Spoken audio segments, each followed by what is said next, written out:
As we continue this short series on numbers in the Bible, today we're going to talk about the number 3. So, our first episode on the number 40, depending on which translation you read, the number 40 occurs about 177 times. And the number 12 appears about 190 times. But today's number 3 appears over 500 times. Noah had 3 sons, and those sons and their families repopulated the earth after the flood. Our faith has 3 founding fathers, Abraham, Isaac, and Jacob, who was later named Israel. In the book of Daniel, 3 men escaped from the fiery furnace, Shadrach, Meshach, and Abednego. Jesus received 3 gifts at his birth, gold, frankincense, and myrrh. And because he got 3 gifts, this is probably why most people assume that there were 3 wise men. But the text doesn't really say that. It just says magi. No gender, no number. Only 3 of the disciples witnessed the transfiguration of Jesus, and they had a vision of 3 men, Jesus, along with Moses and Elijah. In the Garden of Gethsemane, on the night of his betrayal and arrest, Jesus prayed 3 times. And he was placed on the cross at the 3rd hour, which we would call 9 a.m., and he died at the 9th hour, which is basically 3 times 3. During the crucifixion, darkness lasted for 3 hours, and after his death, he was in the tomb for 3 days. The Jewish temple had 3 sections: the outer court, where people gathered, the holy place inside, where people worshipped, and the most holy place, where it is believed that God dwelled. This could symbolize your relationship with Creator God. Are you in the outer court, just kind of dipping your toe in the water to see what this faith thing is all about?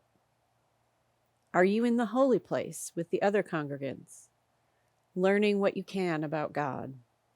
Or are you in the most holy place, in an intimate relationship with Creator, where you and God participate together in your life?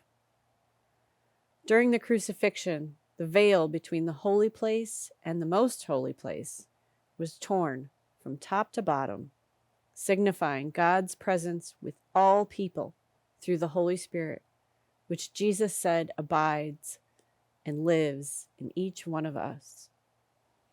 The number 3 is so important. In fact, the triangle is considered to be the most stable shape. Did you know that a 3-legged stool or table will never wobble? If you've ever been at a wobbly table and you had to prop one leg in order to keep the table from tipping, it's so annoying. But that only happens on tables with 4 legs. If there's only 3 legs, it will never wobble. It's solid and it's stable. So the Trinity is so amazing to me.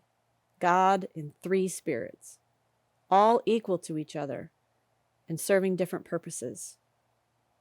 God is the one I think of when I'm being creative, because God is the ultimate creator. God is the source of creativity and fuels my creative energies. Jesus the Christ is the ultimate redeemer and healer.